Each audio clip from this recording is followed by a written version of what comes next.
Hey guys, what's up? I'm Rohit Khurana, host on Car Blog India, and what you see here is the new Nissan Kicks SUV that is going to launch in India very soon, and it's coming with two engine options: the 1.5 liter petrol and 1.5 liter diesel. And to start with, Nissan is launching it only with a choice of manual transmission, a 5-speed with the petrol, and a 6-speed with diesel. We went behind the wheel of this SUV. We drove it for around 100 kilometers here in Gujarat, around Bhuj area, and we drove it till Kutch. And in this video I'm going to give you all that you need to know, including interior design, exterior design, performance, handling, ride, comfort, and everything that you need to know about this car before you make a purchase decision. Make sure to watch this video till the end. Let's get started. Let's start with the exterior design, and as you can see, this car or this SUV looks quite stylish, and you can very easily identify it for being a Nissan. There are signature elements like this V design sort of grille that you see, that the bonnet lines also kind of gel into it. The design of the headlamp looks somewhat familiar, and I somehow find that there's some resemblance with Creta there. That's quite a notorious thing to say, but yeah. And there is a good amount of chrome treatment. The front looks quite attractive. It's very macho, and at the same time I would call it modern as well as sporty. And you can see the fog lamps, the skid plates, and the dual tone grille in black and silver accents, very nicely finished. You have pronounced wheel arches, pronounced even more by the cladding that they have provided. And you can see the silver elements on the sides here, the sporty moldings that they have provided. The roof is given a floating effect by using a different color. The pillars are blackened here. The sporty roof rails finished in silver, they look quite good. And the alloy wheels are also quite good. This car rides on 17-inch alloys, and we are driving the top of the line variants. There's a lot of kit that comes standard with this car, including safety features and some design elements which are standard across the range. And this car does look quite attractive from the exteriors. The rear also is quite compact and good looking. You can see the Kicks branding here, Nissan branding here, the shark fin antenna. And in totality, from the exterior, this car looks quite good, and in fact has a very good road presence. It is quite large as well. Now let me take you inside this car and show you how it feels on the interiors. This is how the key looks, and it's quite slim, as you can see. And this car does have a keyless entry on the top of the line variants. You just press this button to lock and unlock. So you press once, it locks, you press again, it unlocks. You just have to have the key with you, so it has to be in the proximity. This is how the door side, the driver side door trim looks like. And as you can see, it uses a very soft touch leather sort of material here, and some good quality plastics here. And this is how the inside door handle is. These are the controls for outside rear view mirrors and the power windows. It's finished in sort of a carbon fiber sort of finish. It's not exactly carbon fiber material, but it's finished like that. You can see the door pockets, and this is the front speaker. So now we are in the driver's seat. The start stop button has been provided here in front of the gear knob. So if I just turn it on, this is how the instrument cluster looks like. And this is the infotainment system, the 8-inch unit that is mounted in the center and has sort of a floating design. As you can see, it is slightly raised above the level where you would normally find the infotainment system. And it has phone controls, it has the Android Auto, Apple CarPlay, and all the fancy stuff that you would find in the cars. The infotainment does sound pretty good, and it gets pretty loud. The central console and dashboard is also finished nicely. This central part is again that leather material that you saw on the door trims, and it has this nice stitching going on, so it gives it a quite premium feel. You can see the AC vents here. These are circular with some silver accents, and these are the large middle AC vents.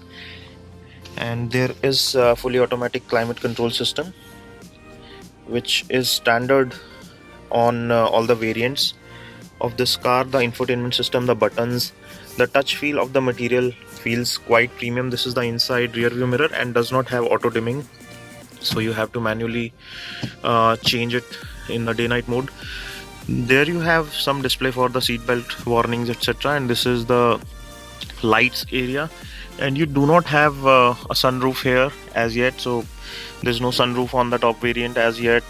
Maybe Nissan will launch it later. And this is the passenger side vanity. There is no case provided here to keep your sunglasses as well, so that is another thing.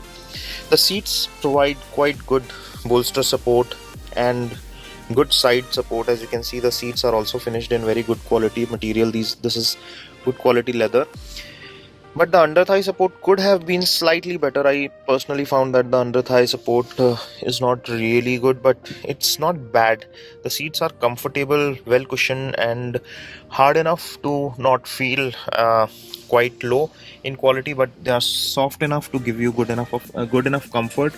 Here you have some switches which includes eco mode. Then you have the switches for the cruise control, the beam leveling, etc.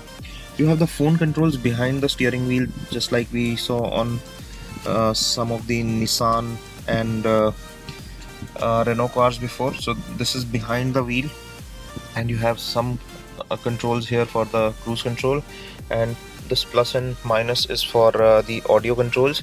And this is how the infotainment looks like, and it has a multi info display. So on top you can see the range, distance to empty, average fuel economy, and fuel used, etc. So it has odometer, etc. And you can see the speedo in the middle, which is a digital meter. This is the fuel gauge, and this side is the tachometer, which redlines around 4500 rpm. The front of the car feels good. This is the gear knob. This is the diesel variant, which is why it has a 6-speed. The petrol comes with a 5-speed, and here you have the ports for the power socket. You have USB and aux input, and this is the start stop button. The glove box, I noticed, has this weird section which looks like a fuse box, and probably they converted the global variant from the right hand drive to left hand drive, and which is probably why there is that fuse box in that location. But it's probably not such a deal breaker, but I just thought I should let you know. The bonnet opening control are provided on the driver side only, which is good, unlike some cars. And the driver's seat gets height adjust function, which is good. So the front row of seats feel good and comfortable. There's also a central armrest, which is neither adjustable nor it does have any sort of storage. But they have done very smart use of it. They have provided an AC vent just below it, which is probably why they have not put any storage, because there is blowers, etc. that are below it, just below it. Let me take you to the rear seat. The rear seat door trims are also as luxurious. As you can see, it uses the soft leather material here and the same quality of plastics. And you have the power window controls. You have some storage here and some storage here. You can put large water bottles, as you can see there. And the seats, they look quite comfortable. There's ample amount of leg room here, and there's ample amount of headroom as well. The glass area is also fairly large. You have adjustable head restraints provided, so which is a good comfort feature. And here on the middle, the head restraints is not movable, but you have a folding armrest which comes with cup holders. The seat material is good. You also have isofix seat mounts for child seats. And this is the rear AC vent that is just under the front armrest, and there are two sections which are adjustable, and there's also a blower control knob just below it. The seats on the front, the passenger seat gets a back pocket, whereas the driver seat does not, and there's a cabin lamp provided in the middle. The seats feel comfortable and should be good for 2 passengers. The third one may be a bit of a squeeze because there is a small transmission tunnel, but good thing is that the AC vent is not like all the way back, unlike some cars. And there's also a power socket provided here in case you want to plug in a charger, etc. The rear seat is moderately comfortable. Again, the under thigh support could have been a bit better here, but no complaints. The support and the quality of seats is quite good and would be comfortable for two and a little bit of squeeze for three. And this is the third box, which is the boot of this car, and as you can see, there's a lot of luggage already inside. It gives you 400 liters of boot space without the rear seats folded. If you fold them flat, you can probably double or maybe slightly higher than that. You can increase the storage. There's a boot lamp provided in there, and there are some hooks, so you have good storage, and the loading height is not too high and it's not too low as well, but from an SUV standard it's quite good. It's quite boxy, so you can fit in large bags. As you can see, there's already plenty of luggage in there, and this car does not have any problem to swallow that. One interesting feature that you would not find in any other SUV in this segment is the 4-camera system, which is the 360. As you can see, there is the reverse camera that you would find on most cars, but apart from that there are 3 more cameras, 2 on the side mirrors. As you can see, there is one right here below the outside rear view mirror, and there is one on the other side as well, and there is one below the Nissan logo. So when you turn on the reverse parking or when you just put the car in reverse gear, it shows you all 4 views, so you get 360 view from the central console.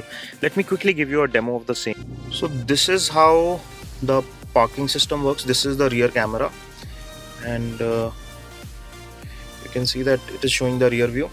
Apart from that, this is also the rear view. This is the left side view, this is the front view, and this is the side view.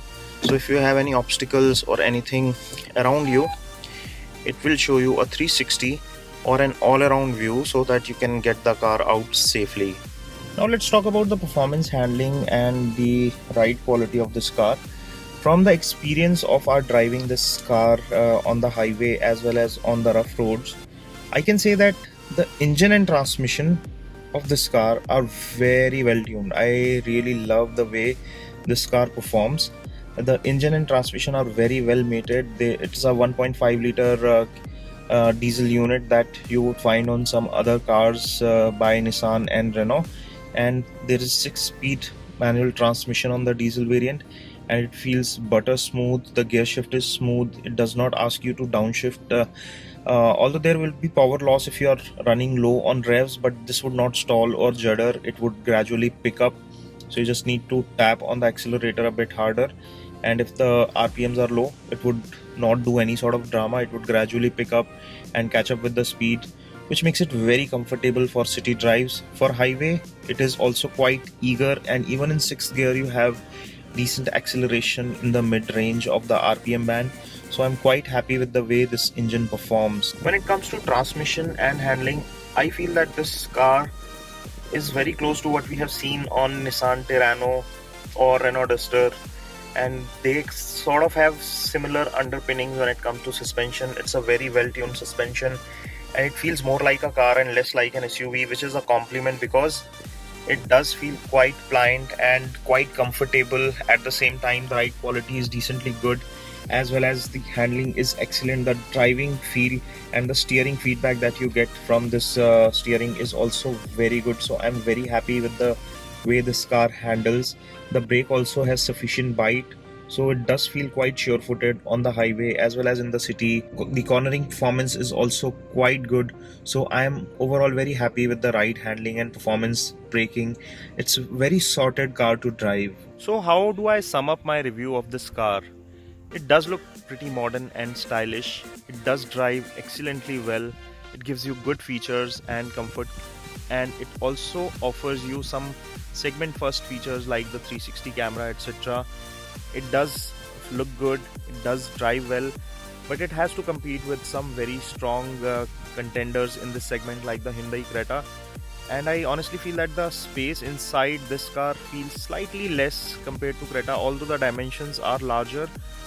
I'm not sure, because probably it is because of the sloping roof, but it is standalone a very good car to consider. It drives well, it has very good manners, it gives you a lot of features.